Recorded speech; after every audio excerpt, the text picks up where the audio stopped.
So this was a recent video talking about childhood obesity, or talking about CDC released some information stating that around 20% of American children, and of course they're saying as a result of the pandemic, are obese. And so we're going to see this. This is a little 2-minute clip reporting on this to the effect. Now, of course, it's ironic that for men, right? I did a video before about Bumble, which ironically, but just recently IPO'd on the New York Stock Exchange. And I think the person who is the CEO, like the designer of the app, became a billionaire, as a result of IPOing. And for a lot of you women who are on there, this is how, in essence, they in essence monetize you. So they create this service.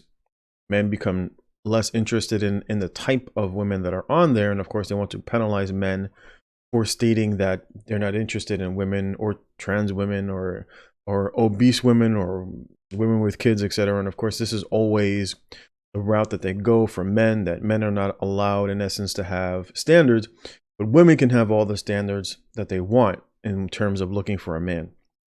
But in relation to children, this is typically how it starts, where you have obese families. Eventually, obviously it impacts kids, because kids learn by what they see, not necessarily by just what you tell them. And so let's take a look. Well, the so-called quarantine 15 has turned into a weight gain of 25 to 30 pounds for some of the youngest Americans. CBS 2's Jennifer McLogan reports that it's ushering in some real health concerns for our children. Students at Robert Williams School in Jericho brag about their good habits in the classroom. But when they're home, eat junk food, salty food, ice cream, that's very unhealthy. Yeah, that happens to a lot of people because you have nowhere to go. Dr. Robert Dillon, Nassau BOCES. Even the doctor fat. No one is. Even the doctor. This guy's got 4 chins. Neither the parents, neither the kids, neither the teachers, and we're all trying to make it work. Remembering to get into those routines, when we're home, we can fall into those behaviors. Behaviors of inactivity and isolated time in front of computer screens, leading to stress, anxiety, unhealthy eating, and childhood obesity. The Centers for Disease Control and Prevention says nearly 20% of children in the United States are now obese, and the number appears to be rising. Dr. Sarah Siddiqui, pediatrician. We are seeing an increase in childhood weight gain. We don't like using the word diet for children. What I try to tell.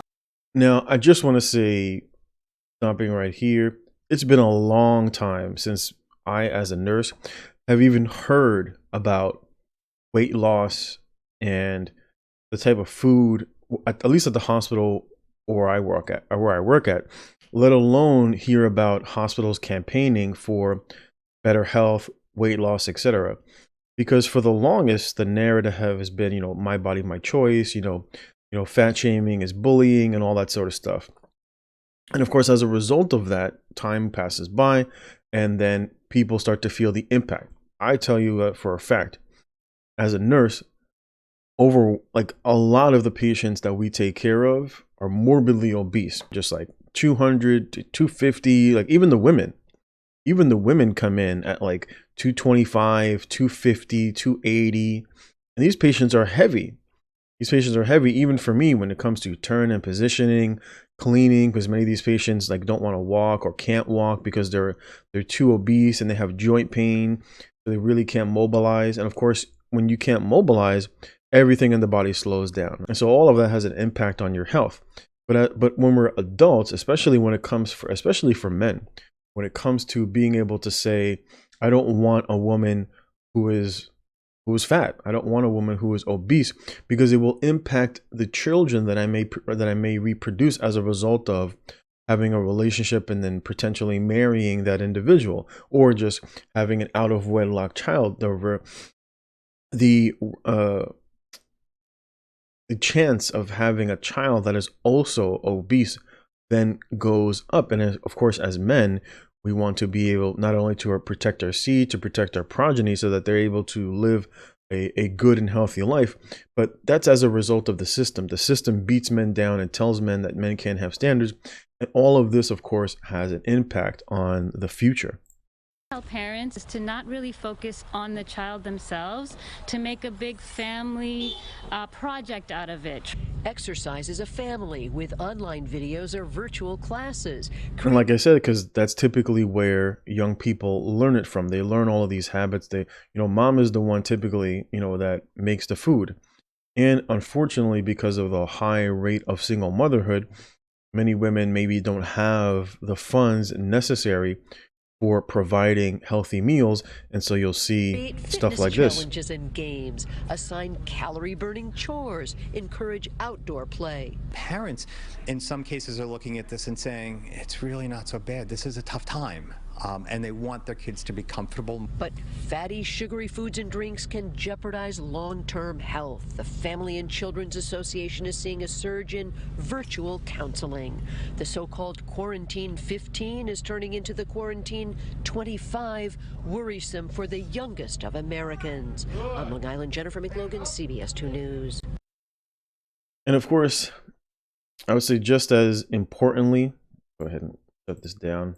Just as importantly, when it comes to the science, it's one of the things that the pandemic, for the most part, and especially in the very beginning, it shut down. It shut down the ability for gym owners to offer that service. And of course, now we are seeing the results of giving up your freedom.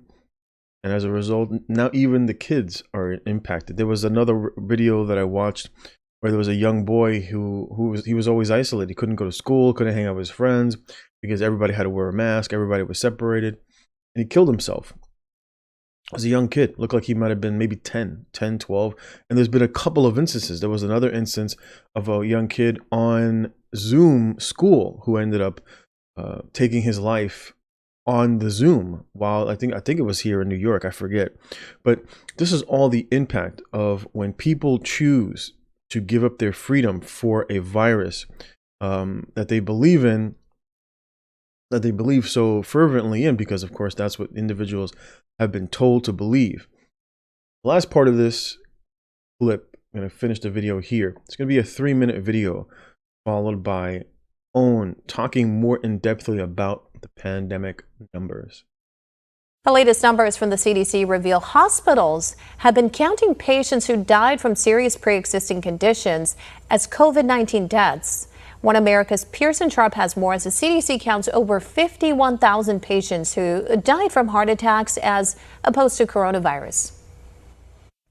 The Centers for Disease Control have updated their death counts for coronavirus and reveal yet again that COVID-19 is rarely the actual cause of death among coronavirus patients. According to the CDC themselves, of the 220,000 deaths attributed to the coronavirus, 87,000 of them died from pneumonia and influenza. Another 17,000 died from chronic respiratory diseases, and 26,000 died from respiratory distress syndrome. 44,000 patients died from hypertensive diseases, 23,000 died from heart disease, and a whopping 28,000 died from cardiac arrest and heart failure. Yet all of these, even patients who died from heart attacks, were marked down as dying from the coronavirus. Doctors who spoke with One American News explained that 131,000 patients who are being considered COVID-19 deaths already had life-ending diseases, including cancer, dementia, and even end-stage renal failure. And according to the CDC again, if you look at place of death, you'll see that some 10,000 patients who died from COVID were on hospice care, meaning they were terminally ill to begin with and were already expected to die. Doctors tell One American News that all of these patients were critically ill and likely died from their pre-existing conditions without any help from the coronavirus. However, they explain that the CARES Act, passed by Congress in March, gives hospitals a 20% bonus on their diagnosis-related group paid for by Medicare. Essentially, that means doctors are being paid to list deaths as coronavirus without any indication the patient's death was actually COVID-related.